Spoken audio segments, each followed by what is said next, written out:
Muy buenas, bienvenidos al banquillo, gracias por estar con nosotros. Hoy vamos a hablar de transparencia, de lucha contra la corrupción y los grandes retos de país en medio de un proceso de reactivación económica y con muchas consecuencias hasta hoy delicadas que se pueden tornar graves por los acontecimientos en Europa del Este, particularmente la guerra entre Rusia y Ucrania.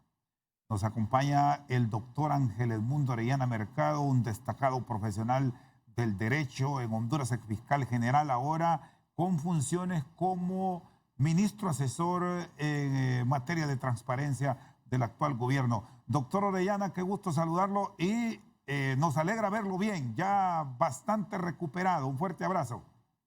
Gracias, Rosendo García, usted muy amable. En efecto, ya totalmente recuperado y siempre a la orden de los amigos. Bueno, doctor, ¿qué enseñanzas nos está dejando esta pandemia?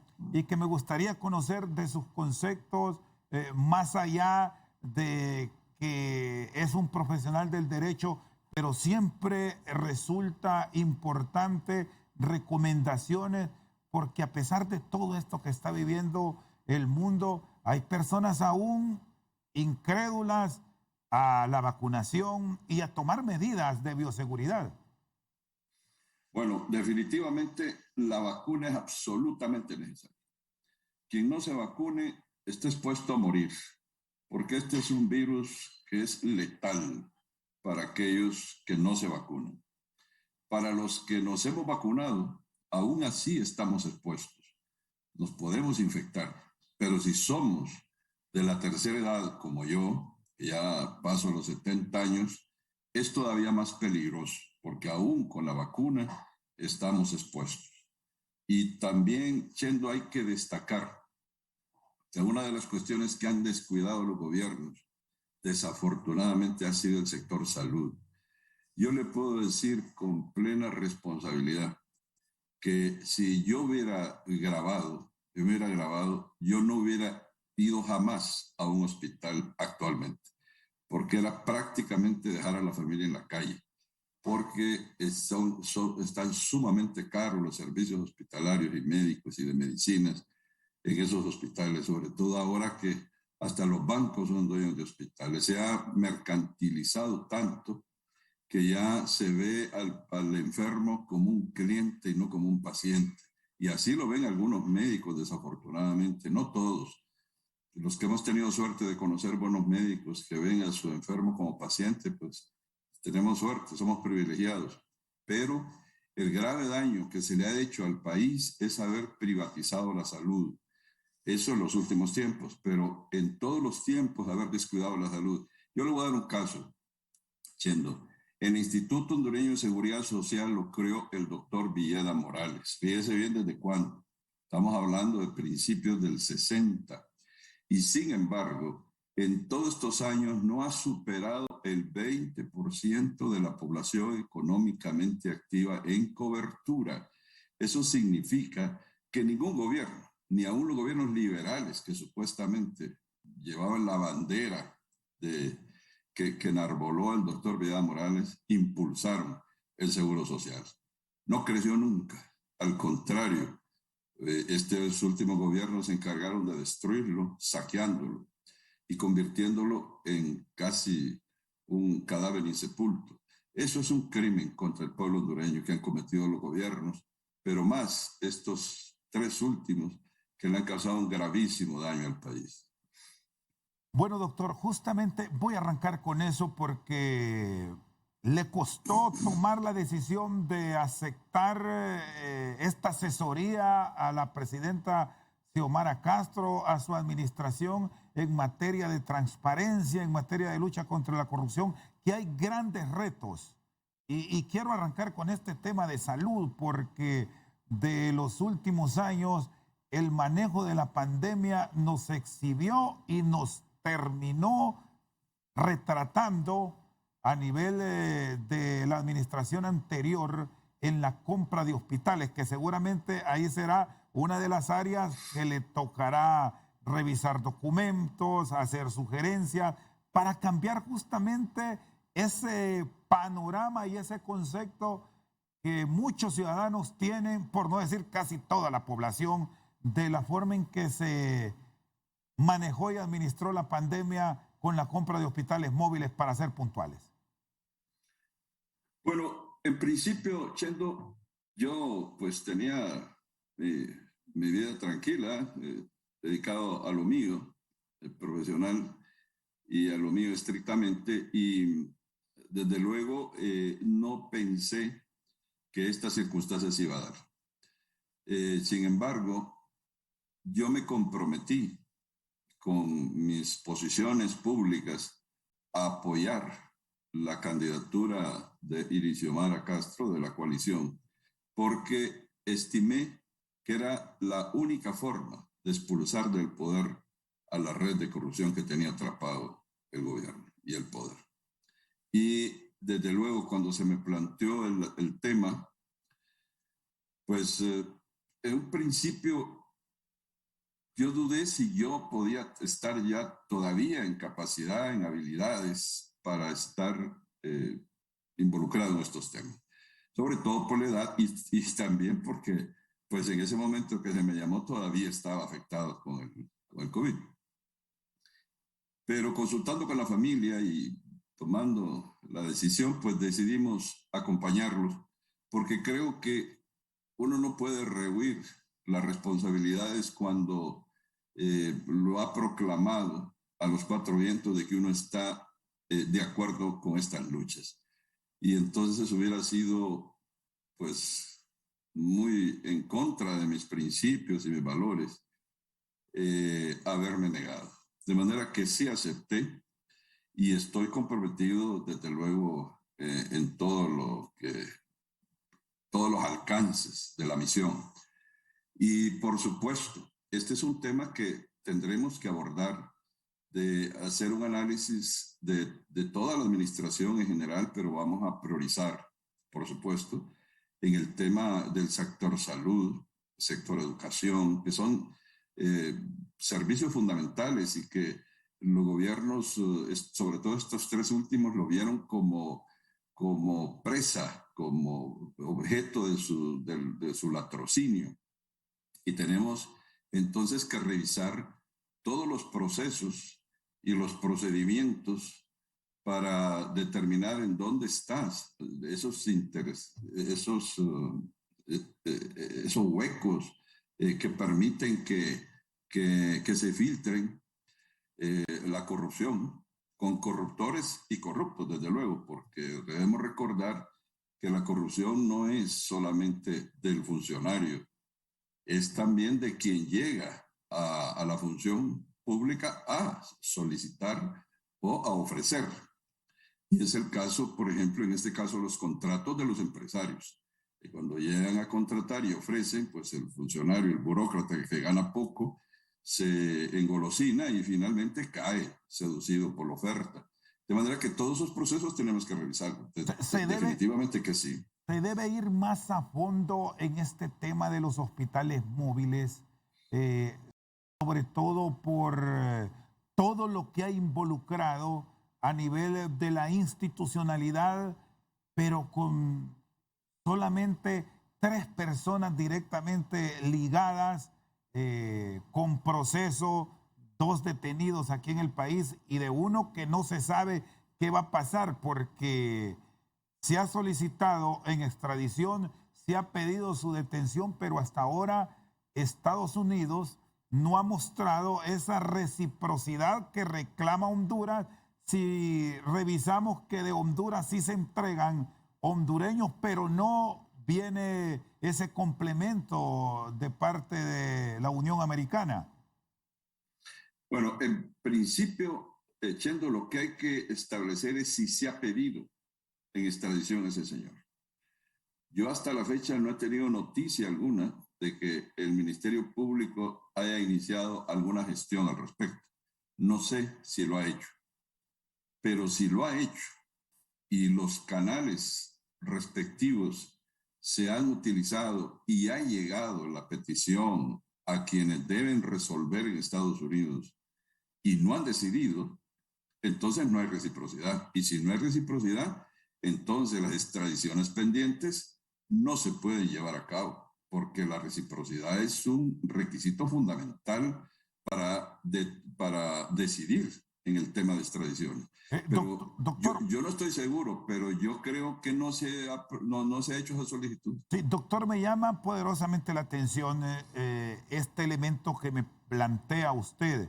¿Es estrictamente administrativo o cómo lo debe manejar nuestro país como tal? Porque sí estamos dando a los nacionales de Honduras, por asuntos, ya sabemos, de narcotráfico, terrorismo y asociación ilícita, pero cuando cae un caso como este de los hospitales, donde un estadounidense se ha probado que está directamente involucrado por sobrevalorar la venta de hospitales, no conocemos nada. ¿Por qué no se ejecuta?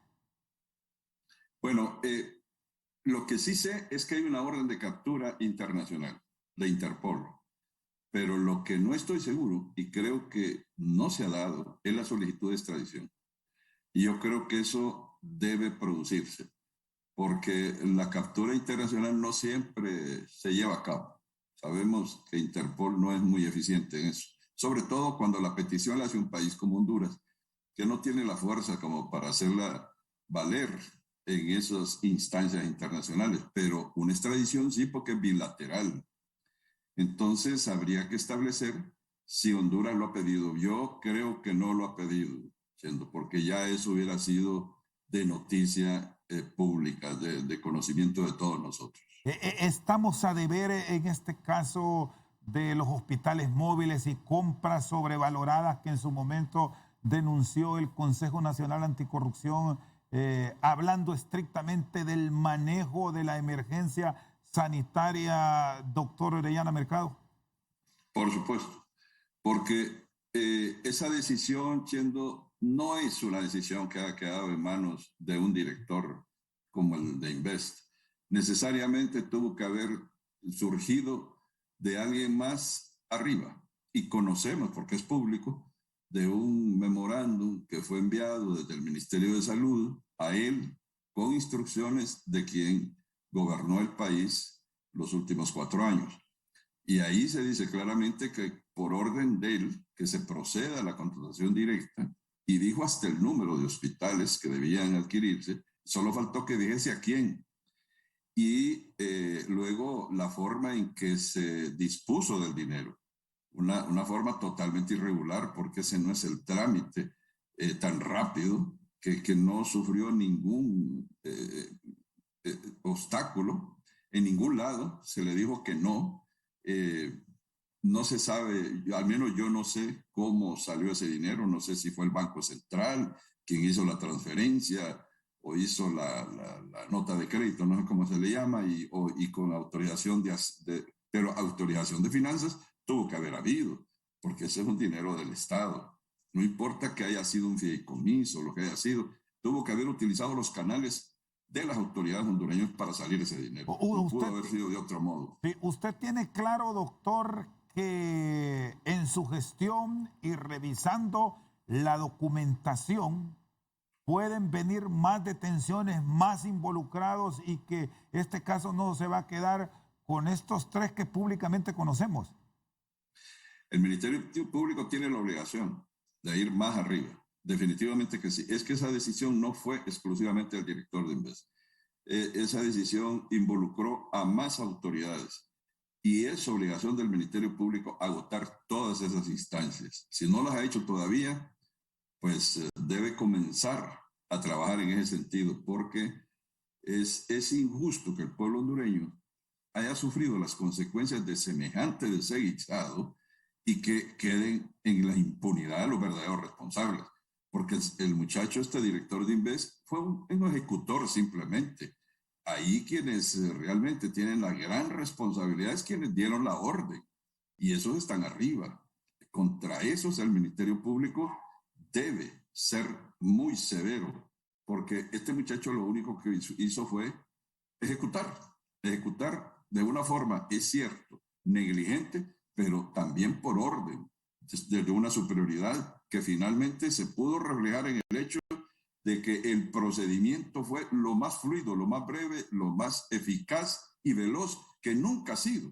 Quiere decir que hubo una orden superior para que ese dinero saliera. Muy bien, está con nosotros el exfiscal general del Estado y actual ministro de Transparencia de la administración de doña Xiomara Castro Sarmiento, doctor Ángel Edmundo Orellana Mercado. Una pausa, ya regresamos con más. Revisaremos lo último que tenemos en acciones de la justicia hondureña a propósito de solicitudes de Estados Unidos. Ha sido detenido hoy en Honduras el exdirector de la policía, el Tigre Bonilla, Juan Carlos Bonilla Valladares. Tendrá que responder pronto ante la justicia de Estados Unidos. Es posible que no se extiendan estos temas en breve aquí en Al Banquillo.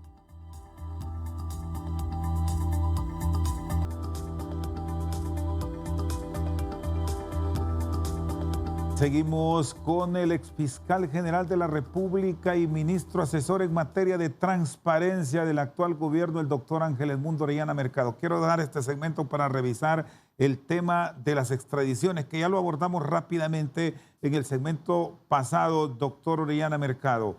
Es parte de estos cambios que se están experimentando porque ahora se conoce mucho más. De lo último, ¿qué debemos esperar de las Cortes Federales de Estados Unidos, sobre todo la de Nueva York, que es la que lleva la mayor cantidad de casos sobre extradición de hondureños? Hoy ha sido detenido y por sorpresa el exdirector de la policía, Juan Carlos Bonilla Valladares, el Tigre Bonilla. Muchos pensaban que él ya estaba rindiendo testimonios en los Estados Unidos. Resulta que estaba en el país y se ha detenido hoy en el sector de Zambrano. ¿Qué debemos esperar de la justicia de los Estados Unidos en esta lucha contra el narcotráfico y el mensaje que manda a nuestro país? Porque aquí durante la última década poco se accionó en este tema en cuanto a castigo se refiere, doctor. Bueno, no hay duda de que este es un éxito de la policía haber identificado, aunque sea sorpresivamente, haberlo identificado y capturado. Pero también es en el momento más oportuno, fíjense, porque si lo hubieran capturado en el gobierno anterior, la vida de él no hubiera estado nada segura, porque él ha elevado su voz para señalar al exgobernante directamente y autoridades supremas también en este tema del narcotráfico.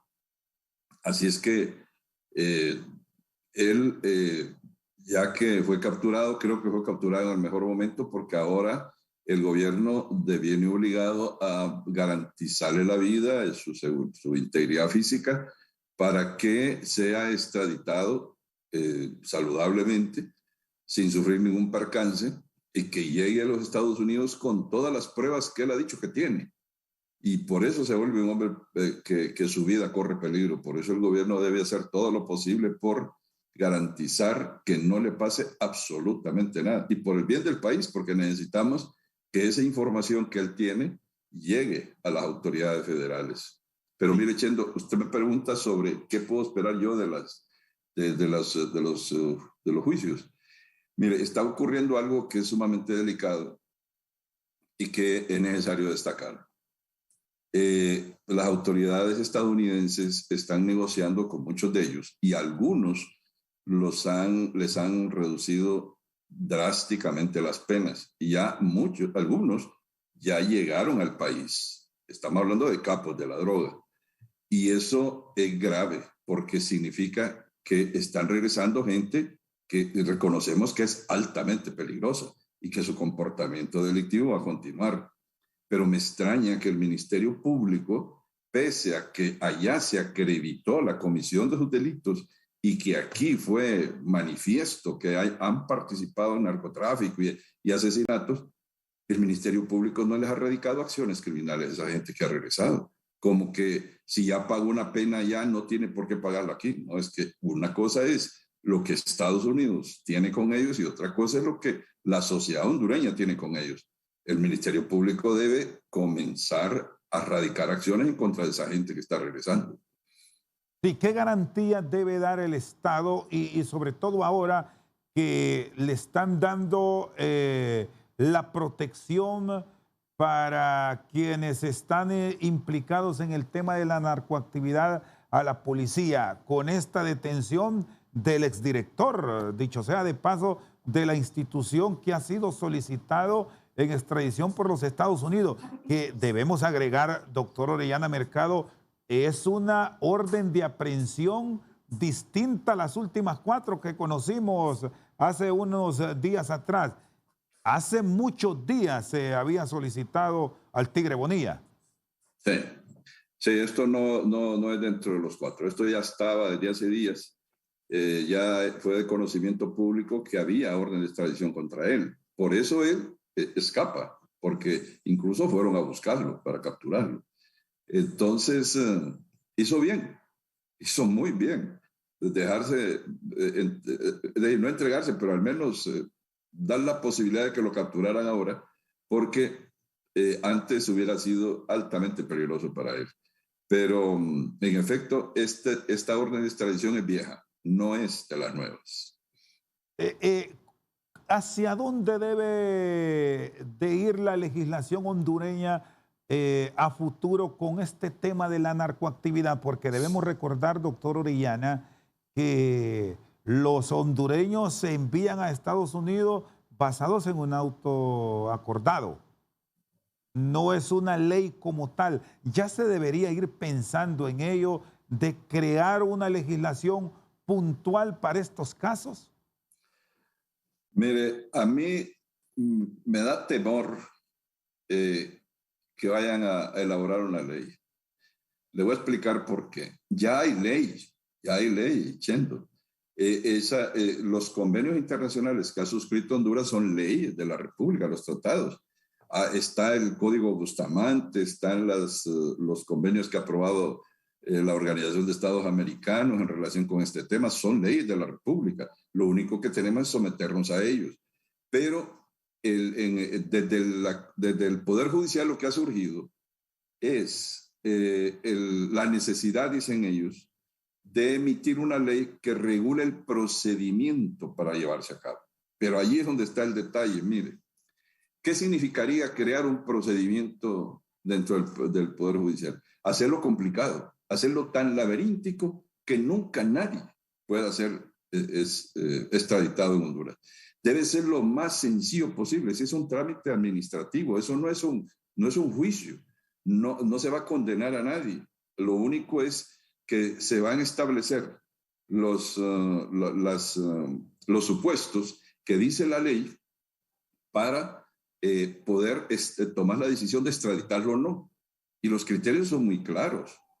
Eso que hablábamos, la reciprocidad, de si la pena aplicable allá es una pena que en Honduras no está prohibida. Por ejemplo, no podemos extraditar a nadie que el delito cometido allá sea castigado con la pena de muerte, porque en Honduras no existe la pena de muerte. En Estados Unidos sí, pero nosotros no podríamos extraditar a nadie que lo van a juzgar y que lo van a condenar a pena de muerte, o por un delito que en Honduras no existe. En fin, hay requisitos ya, y lo único que debe hacer la Corte Suprema es seguirlos. Pero la Corte lo que quiere es alejarse del procedimiento y dejárselo a los jueces de primera instancia. Ese es un error, porque ahí se va a volver laberíntico eso.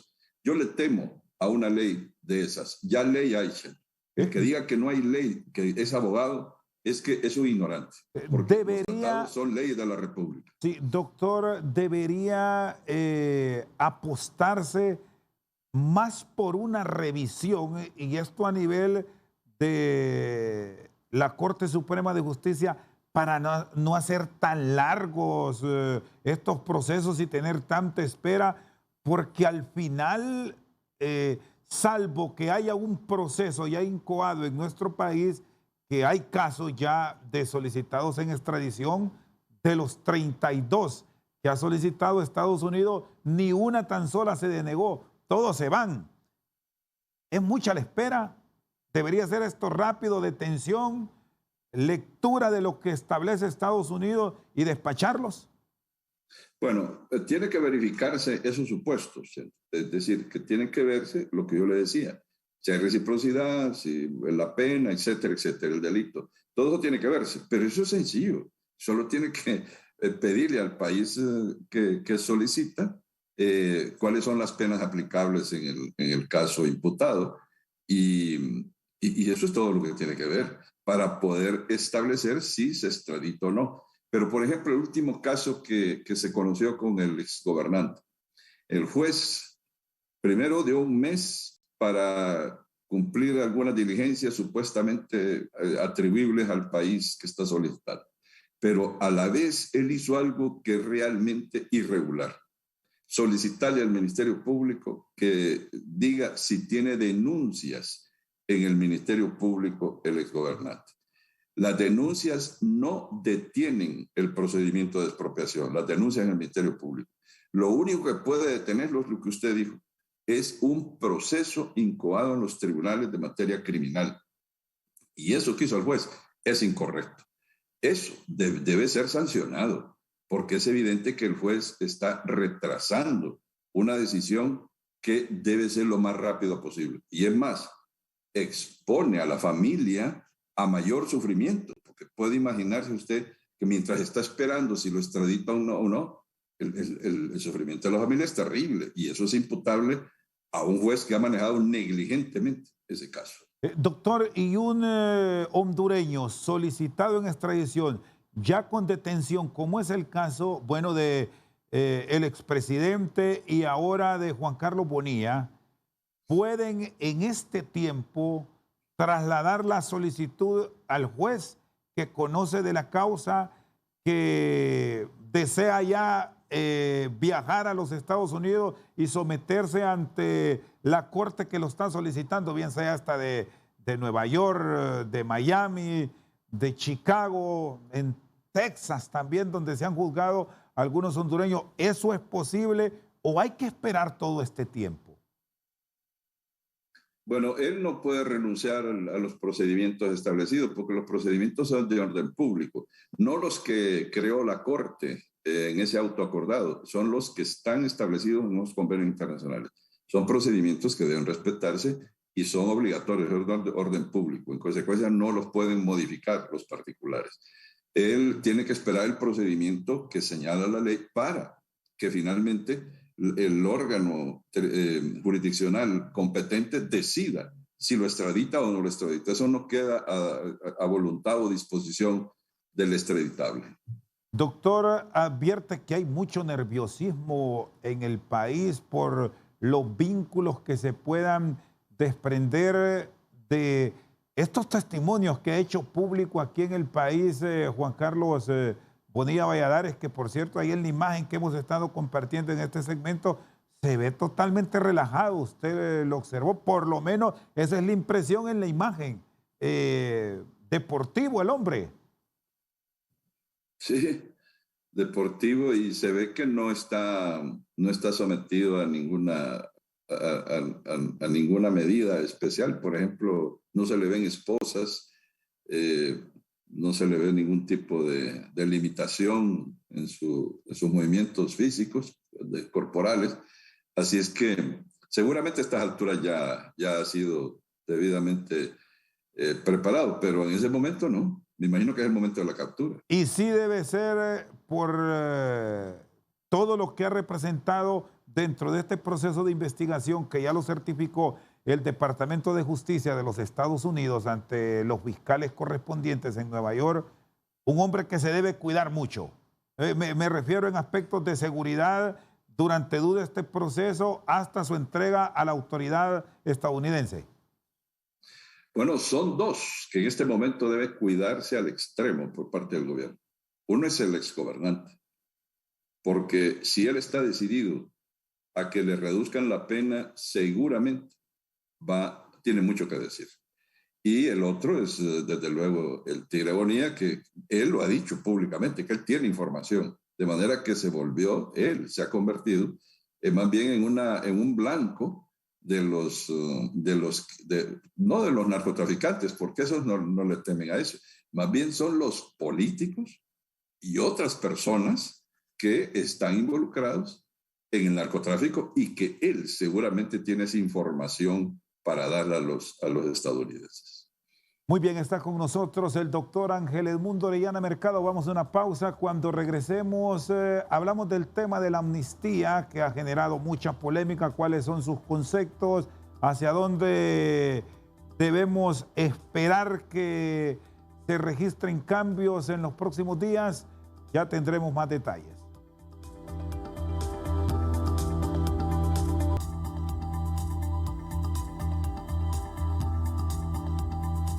Seguimos al banquillo esta noche con el doctor Ángel Edmundo Orellana Mercado. Doctor, ¿se está abusando de este decreto de amnistía? ¿Cuáles son las valoraciones que usted ha hecho alrededor de la excarcelación y la libertad que se ha dado a muchos ciudadanos al amparo de este decreto que emitió el Congreso Nacional? Bueno, es difícil pronunciarse en los casos específicos, Chendo, porque no los conozco en detalle, las incidencias del proceso. Lo que sí le puedo decir es que la amnistía que se aprobó tiene dos apartados. Uno es para los delitos estrictamente políticos, clásicamente políticos, clasificables en la tipología del derecho penal en general y del derecho político. Ya se sabe cuál es el delito político, aunque no está definido en nuestra legislación, pero hay jurisprudencia en otros países, etcétera. Incluso hay países que en donde hay quienes sostienen que el delito político no existe, que es el caso de Colombia, pero son opiniones. En todo caso, hay jurisprudencia y se sabe cuál es el delito común conexo. El delito común conexo es todo aquello que sirva, sea un instrumento para cometer el delito político. Entonces, por ejemplo, robar un banco para recoger dinero y comprar armas y levantarse en armas contra el gobierno. Ese es un delito común conexo con el delito político de sedición. Pero en este decreto de amnistía se incorpora otro concepto que es el de delitos que tienen que ver con el tema de la corrupción. Este es otro concepto nuevo que se ha incorporado en la amnistía. Nosotros hemos visto a lo largo de los últimos tiempos que ha habido una instrumentalización del Poder Judicial para perseguir políticamente a connotados políticos. Por ejemplo, el caso de Lula es un caso notorio en donde el sistema de justicia realmente se pervirtió. Y tenemos el caso en Ecuador contra Correa. Y así ha habido otros casos también. El caso de la Kirchner en Argentina también. Aquí en Honduras vimos la persecución contra el expresidente Zelaya, que fue realmente una cosa tenebrosa, una perversidad la que se utilizó contra él. Bueno, vimos la forma en que lo trataron mientras estuvo en la embajada de Brasil, que hasta le pusieron una tortura sónica ahí a él y a toda su familia, incluso creo que habían chiquitos ahí, y eso lo hicieron con enorme perversidad. ¿De qué no podrían ser capaces en contra de ellos y su familia si lo demostraron públicamente de que lo podían hacer? Entonces, esa incorporación en el decreto de amnistía de los temas de corrupción es nueva en nuestra legislación, pero hay una salvaguarda que dejaron en ese decreto que los jueces no la han cumplido, y eso es importante destacar. Miren, para los delitos políticos clásicamente clasificados como tales, el decreto dice que el juez tendrá que acreditarse ante el juez la comisión, que es un delito político altamente, es decir, motivado políticamente, con una constancia de COFADE y del Ministerio de Derechos Humanos. Ahí lo dice claramente.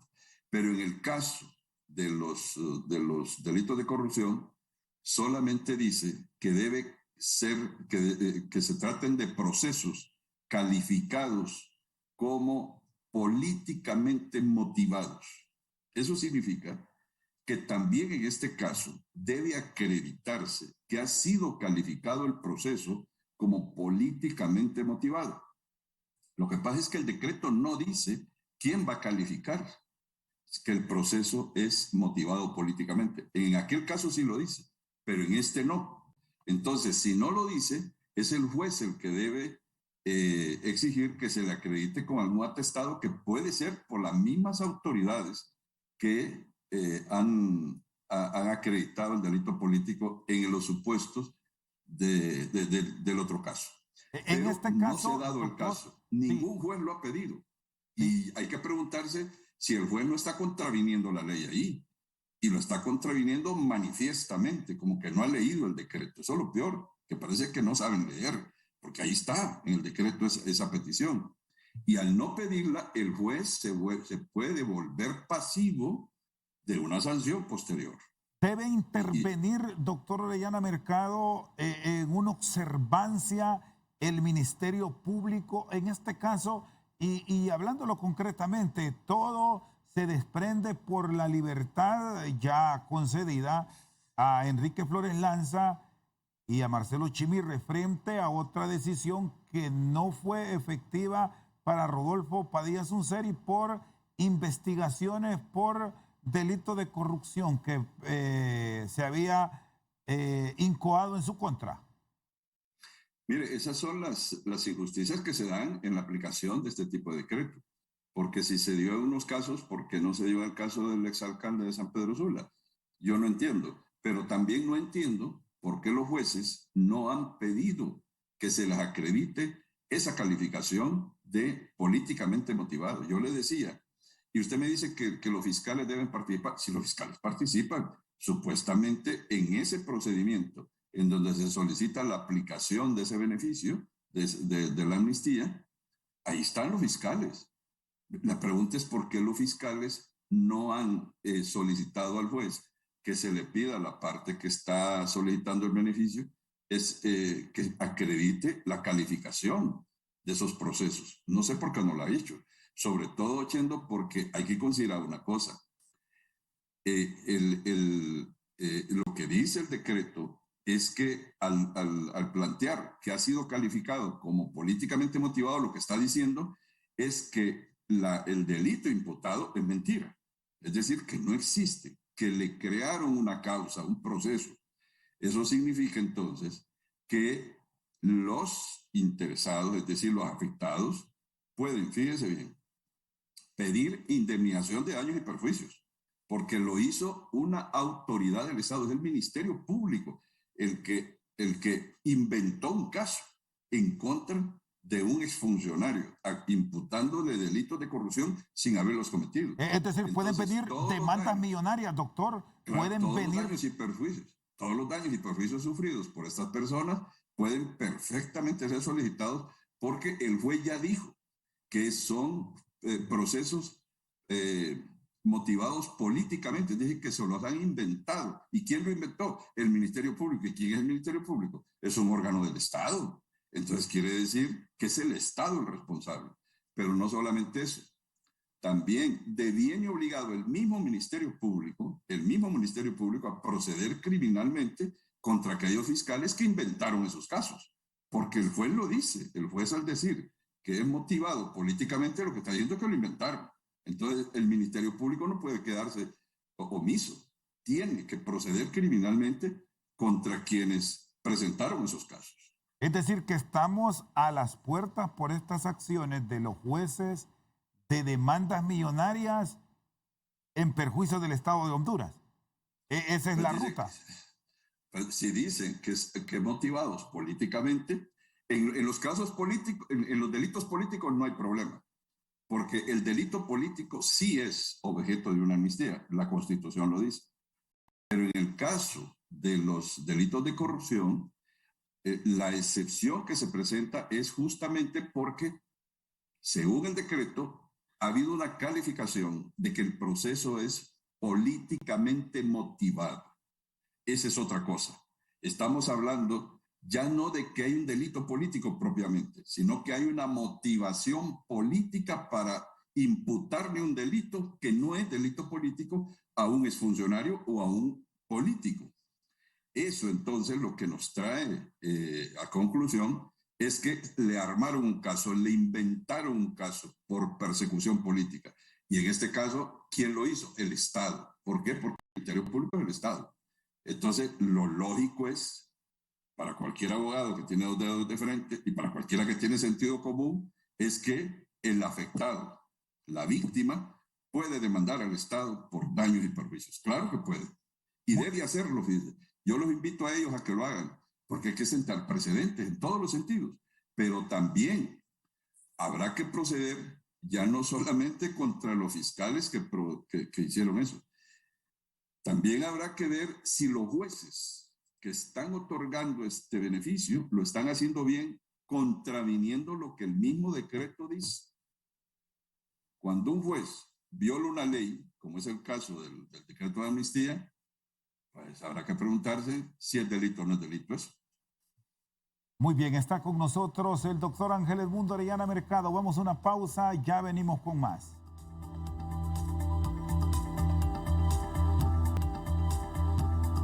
Seguimos esta noche al banquillo con el doctor Ángel Edmundo Orellana Mercado. ¿En qué puede cambiar la aplicación de este decreto de amnistía, la reforma a la relación que usted me planteaba de que se están liberando a personas señaladas por casos de corrupción? ¿Es viable? ¿Tendremos un nuevo panorama si sumamos que ya a nivel del Poder Judicial una propia juez ha presentado un recurso de inconstitucionalidad a este decreto emitido por el Congreso Nacional? ¿Cuáles son sus consideraciones, doctor? Bueno, desde luego hay dos acciones, tengo entendido, en contra de ese decreto. Está una iniciativa que va a presentar la bancada del Partido Salvador de Honduras, que ya la anunció, que es una reforma al decreto. Y lo otro es lo que usted dice, una acción de inconstitucionalidad que fue presentada por una jueza. No sé en qué circunstancias lo presentó la jueza, porque si lo presentó como excepción dentro del proceso de primera instancia, es decir, proceso penal, o porque a ella le solicitaron que concediera el beneficio de la amnistía y porque considera que la amnistía es inconstitucional, lo elevó a la sala de lo constitucional para que se pronuncie. Entonces estamos ante un caso previsto en la Constitución y en la ley sobre justicia constitucional.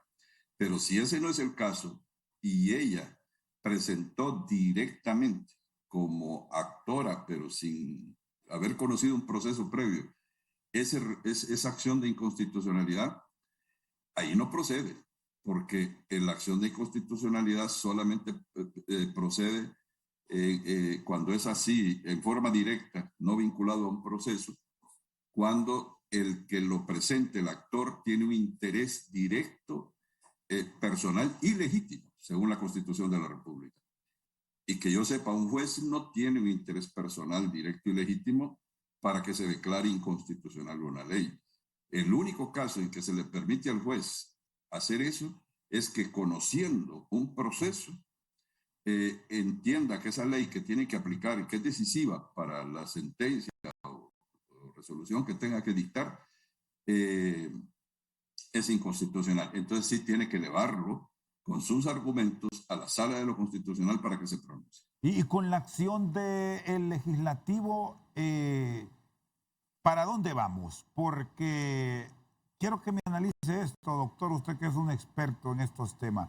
¿Cómo quedaría en una eventual reforma que se quite esa colita, como decimos popularmente, que ha generado controversia por el decreto de amnistía? ¿Cómo queda la retroactividad de la ley cuando en materia penal beneficia al delincuente? ¿Se invocaría ese decreto que como tal existió y fue ley de la República para seguir obteniendo los beneficios del mismo o no? Bueno, ya la amnistía está concedida. Eso tiene efecto retroactivo, claro que sí. Es decir, todos los casos ocurridos en las circunstancias previstas en el decreto gozan de ese beneficio. Desde luego que sí, eso sí. De manera que no va a afectar una reforma posterior en el beneficio que le pueda resultar a un exfuncionario de los que se dice ahí. Definitivamente ya una reforma no tiene efecto retroactivo. Lo que tiene efecto retroactivo es el beneficio que se le está concediendo al imputado, al procesado o al condenado, en este caso. Doctor, ¿se están blindando? ¿Cuál es su interpretación? Porque se ha dicho que ante la llegada, posiblemente en los próximos meses, de una comisión internacional de lucha contra la corrupción, se habla de la CICIG, auspiciada por la Organización de las Naciones Unidas, no vendrá a tocar a un grupo, a otro sí. ¿Cuál es su concepto?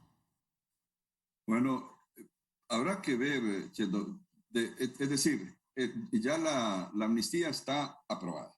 Lo que hay que es vigilar que se aplique como dice el decreto.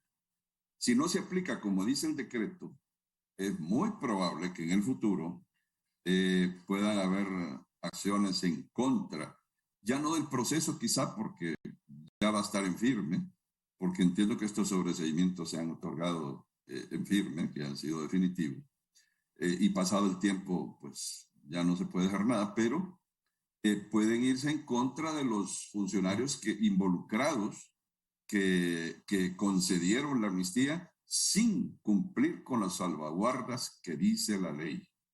Eso sí debe estar claro. Si viene una CICIG aquí, es imposible que no aborde ese tema, porque si usted no es abogado y no tiene la obligación de saber cuáles son esas salvaguardas que tiene el decreto, pero esa es una salvaguarda muy clara que tiene el decreto y no se ha cumplido. De los que ya están gozando la amnistía, ya están gozando la amnistía, eso no se va a revertir. Pero contra quienes pueden ir es contra los fiscales que no hicieron nada al respecto, que no dijeron, bueno, solicite, señor juez, que se acredite que hay una calificación de que este proceso es políticamente motivado. Y al juez que no lo pidió.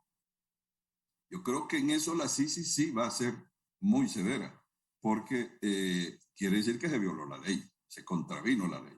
Y es evidente, Chendo, ahí está la expresión clara, toda una expresión de la ley en donde claramente se dice que es el requisito fundamental para otorgar en los casos de corrupción la amnistía. Doctor, le agradezco por su tiempo.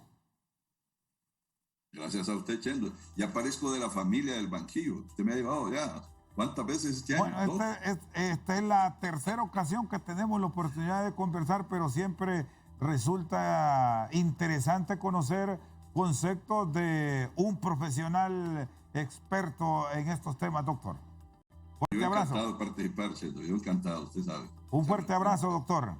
El ex fiscal general del Estado y actual ministro asesor en materia de transparencia de la administración de doña Xiomara Castro Sarmiento de Celaya, el doctor Ángel Edmundo Orellana Mercado, nos ha acompañado esta noche al banquillo. Por su sintonía, muchas gracias.